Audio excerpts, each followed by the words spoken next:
welcome guys. Today we're going to continue talking about emotional socialization and in particular different strategies to manage emotions that we learn in our childhood, in society and so on. I made the previous video where we talked more about examples of emotional socialization from the perspective of beliefs and different assumptions about emotions. For example, emotions are dangerous, you should listen to your rational mind and not emotions. Emotions are something for women, and so on and so on and so on. So all these like stereotypes and limiting beliefs we discussed in the previous video, and today we're gonna in particular talk about strategies to manage emotions. The thing is that alongside with different beliefs about emotions, from society we learn about strategies to manage emotions. And oftentimes we continue using the same strategies that we learned in childhood without even, kind of questioning them and asking if this is the best strategy really. For example, in your childhood, you learned that the strategy to manage emotion is not tell anyone about it and just lock it in yourself. One idea. Or you learned that the best strategy to manage emotion is to get angry and shout at someone. Or you learned that the best strategy to manage emotion is to blame yourself. Or that the best strategy to manage emotion is to smoke or drink or something like this, like some kind of addictive behavior. So all these different strategies were learned by us through in our past. Some of them might be actually helpful, some of them are not helpful at all. So in today's video, please listen to the list of strategies I'm going to give you, and ask yourself if this strategy was present in your past and if it's still present in your present, and how you can change it and what you would like to replace it with. If you don't have ideas about healthy strategies to deal with emotions, I have separate playlist about it, emotional regulation skills. There you have how to identify emotion, how to differentiate them, how to express them, and so on and so on, how to regulate them. So there you can have like new healthy habits. But maybe you also have some healthy habits from your past, so no need to discard them then. Okay, so let's talk about strategies. Which strategies can be used? Strategy number one is distraction, is distracting yourself from emotions. Like, for example, you cry as a child and your parents don't want to bother calming you down, talking to you and all that. They are tired, they don't have time. Instead, they just give you a candy and they turn on TV. This way, they are teaching you that the way to deal with emotions is watching TV and eating candies. And quite literally, many people who had this upbringing, when they grow up and they feel unwell or they feel upset or something, they go eat a bucket of ice cream, or they go eat candies or chocolate, and they watch TV series or browse social networks or play computer games, or they read books, like kind of trying to distract themselves from emotions. And this is something they learned from childhood. So I understand that not all parents are able to attend to children's emotional needs, but if you have children, please try not to make them feel better when they feel upset by giving them some kind of cartoons or sweets and so on, because this way they'll learn that this is the way, and this can cause big problems in their adult life. In the next videos, we're going to talk about how parents are supposed to behave. Of course, no parent behaves perfectly, but what we need to strive for. But today we're going to just talk about those harmful strategies. So number one is distraction.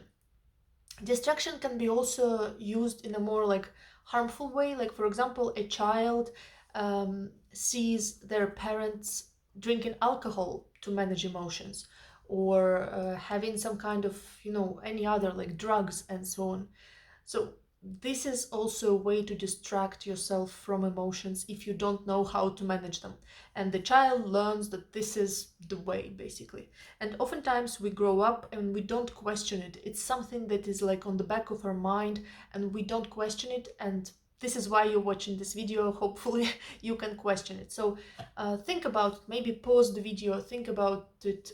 Do you have any strategies of distraction in your adult life right now, or did you have them as a child?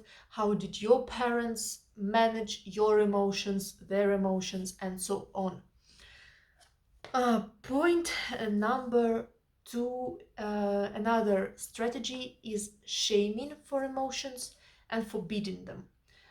This is, for example, when you get upset in childhood or you get angry in childhood and you try to express your anger, but because you're a child, of course, you don't know how to express it in a proper way. You don't have enough communication skills, and your parents, they start shaming you for that, saying like, "Oh, you have no shame talking to me like this. How dare you? You are spoiled, blah blah blah, and you're exactly like your father. You're exactly like I don't know, someone else, you know, like kind of shaming them for the way that they express their emotions." And this is really, really harmful. And oftentimes we see that such a child will internalize this voice, critical voice, and then spend their whole life talking like this to themselves, like in internal dialogue.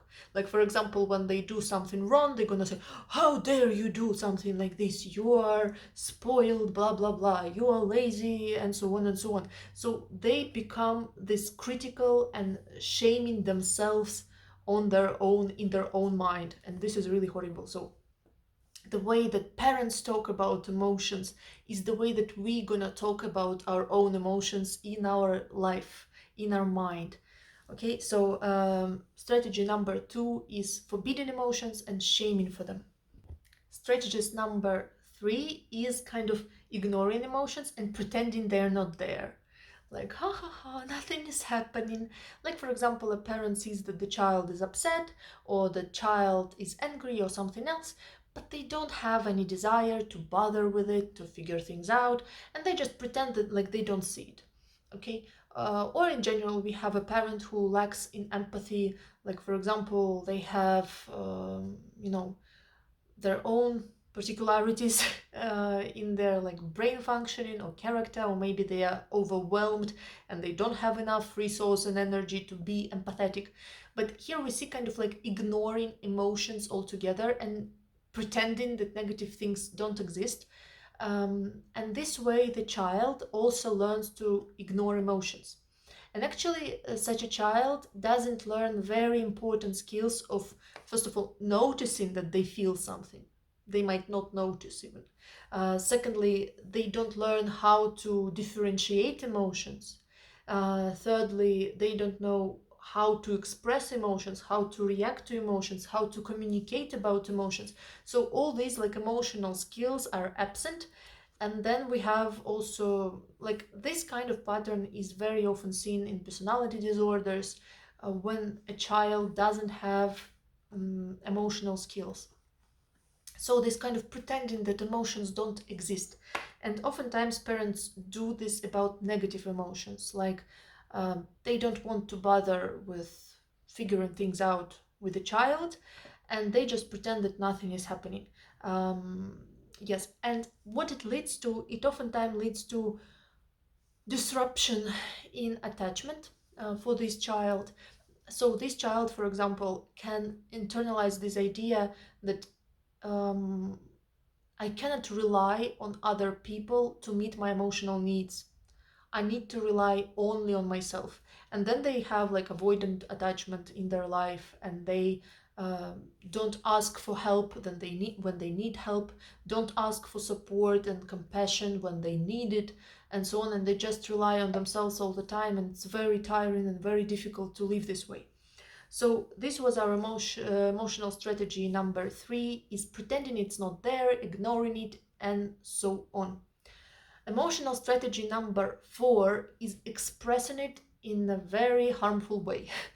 For example, or let's not name it harmful way, expressing is the emotion in physical material way. How it can be showed? um, for example, you show that you are angry and you express your anger only if you're shouting and beating something or someone. You express that you are um, in love only by touches and, like physical things or maybe material gifts and so on. So you don't use words so much, you don't use communication so much. Instead, you just act, and these actions are showing what you feel. This can happen when parents are showing that they angry, like always shouting or always using physical violence, or even sometimes using it instead of just saying, okay, I feel angry, I feel upset about this. What happens with that child when they grow up? They get used to paying attention only to external factors, and they are not used to mentalizing and noticing internal factors. And so such a person might feel like if they don't get gifts and attention in like form of actions and physical touch and material objects, then they are not loved. So it's really difficult for them to believe someone loves them or takes care of them if they don't constantly see specific proof. And to get this specific proof, they might get into arguments with their partner, they might be over controlling, they might be over demanding, and so on and so on. Then we also see that such a person learns to express emotions in like physical reality, let's say. And if they face some kind of crisis and such, it often can lead to impulsive and dangerous actions, like self-harm, cutting themselves or beating themselves, or taking some making some impulsive actions, decisions, trying to feel not lonely and loved by having like random sex with different people, and so on and so on. So they kind of don't know how to process emotions in other ways than, doing some kind of activity, some action, some material thing, some impulsive risky behavior, and so on and so on.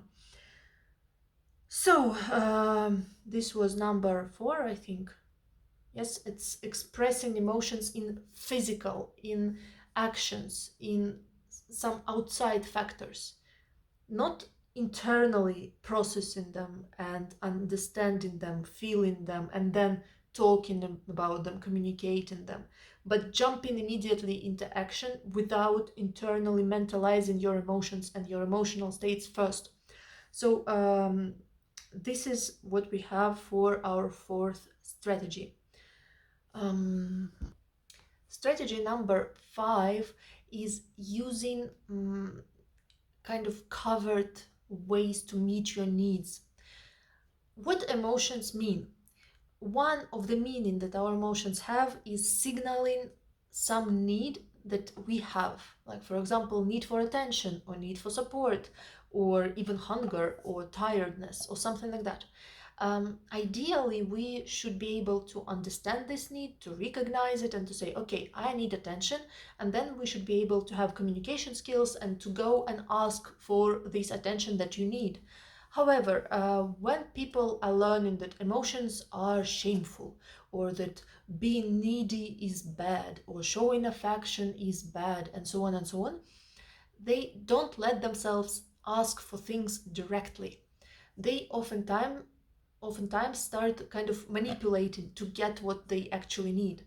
Like for example, they need attention, but instead of just openly saying I need attention, they try to use different kind of manipulations, provocations, and so on to make the other person react and force them to give the attention that I want. um, yes, this. So here we also have different manipulation tactics. What else we have? Also, way to manage emotions that some people might have is actually not just to manage emotions, but kind of expectations that they have about emotions. is can be related to other people.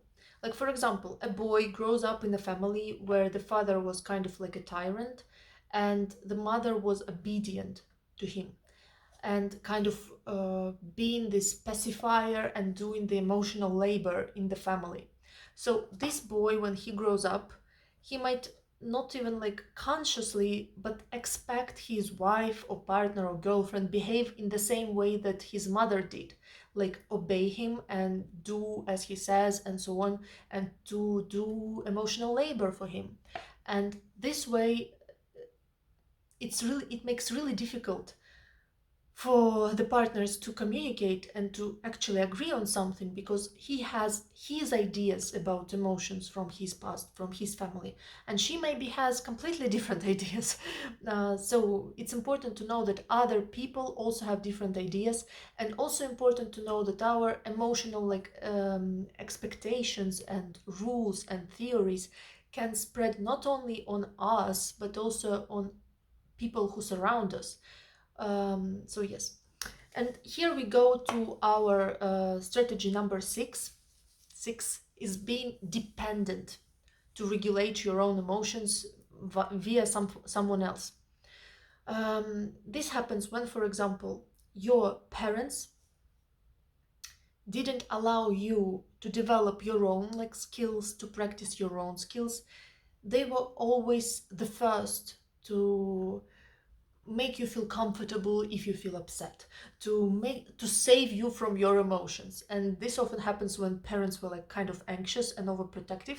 And then what we see is that such person might have this perception about themselves that they are kind of like a small child in adult body and they it also influences self-esteem, because if I cannot control even my own emotions and I need to run to my parent, to my mom, to control these emotions, then it means I'm so weak, I'm like a small child, and so on. And then they also might get dependent on other people in their adult life and manage their emotions through them. Like they got used to managing emotions through their mother, let's say, and then they grew up and they find some new person and manage emotions through them.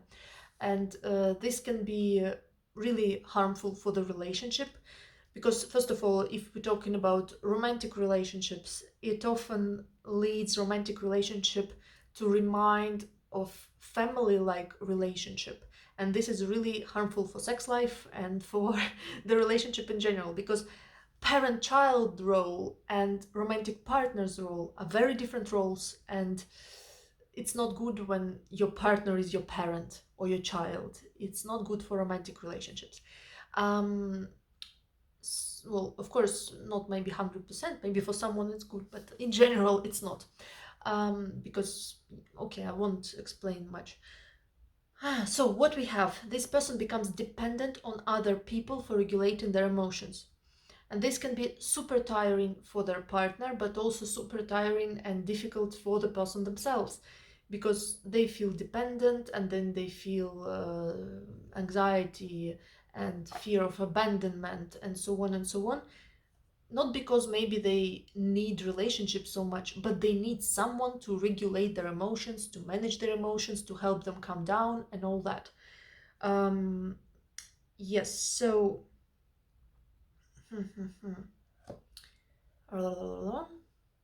yes. Um, I forgot something. Let me remember. Ah, yes, number 7 is the opposite, when the child is playing the parent.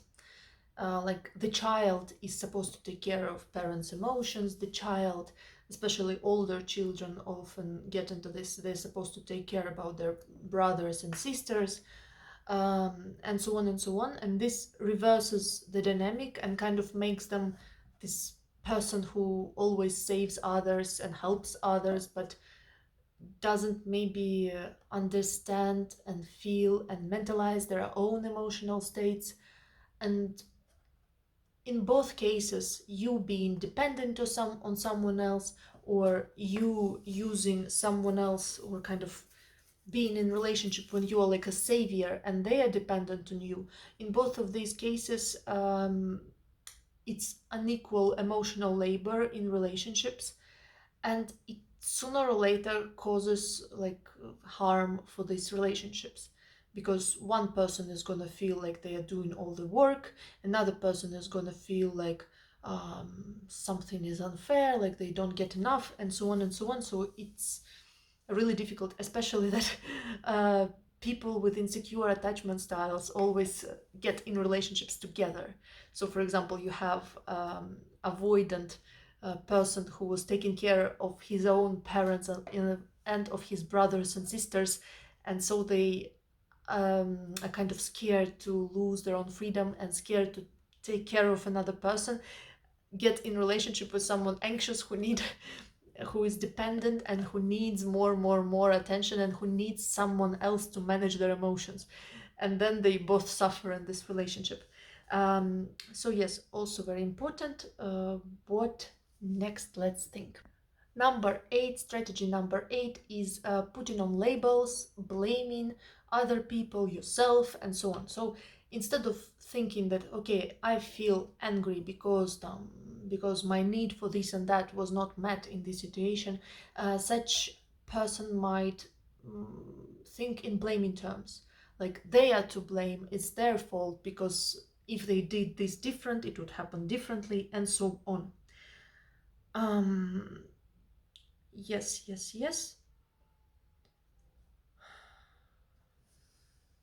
And the last emotional strategy that I want to mention is trying to think your emotions. This is very harmful, and I see it so often. So please pay attention. This is when you feel emotional, and instead of feeling your emotions, you are thinking. And the thing is that when we are feeling emotional, all our higher cognitive functions in our brain are not working properly. So when you are trying to think about something in emotional state, in state of emotional arousal, you're not going to think of anything smart. Most likely you're gonna just get in ruminations, catastrophizing, or different anxiety-led emotions or anger-led emotions, and so on and so on. This is when our mentalization capacity to understand ourselves, other people, to understand our point of view, other people's point of view, suffers when we are emotional. So the main rule that I tell everyone, everyone, do not think your emotions. When you feel emotions, feel them, or maybe use some kind of like expressive things to express them, like beat a pillow, make a drawing, dance to nice music, or something else, but do not think. Think when you come down. This is very important. It's such a rule. Okay, so here we went through main strategies about emotions, and in the next video we're gonna talk in particular about different dimensions, different schemes that we might have about emotions and what we need to fix and strive for. And your home task for today is again analyzing your childhood, analyzing your past, analyzing which strategies to deal with emotions you learned from your past and which you did not learn. Where are present skills and where you have deficit of skills. And yes, please note it down as well, because we will need it later. And if you want to know more about helpful strategies to deal with emotions, I have a separate playlist for this. Yes, and I see you in the next video. Bye bye. Remember to share this video and my channel in general. You know, this is the best thank you can ever give me. Especially, by the way, today is my birthday and I recorded this video on my birthday, so it will be a nice present. So please share it. I will be happy to have more viewers. Bye bye.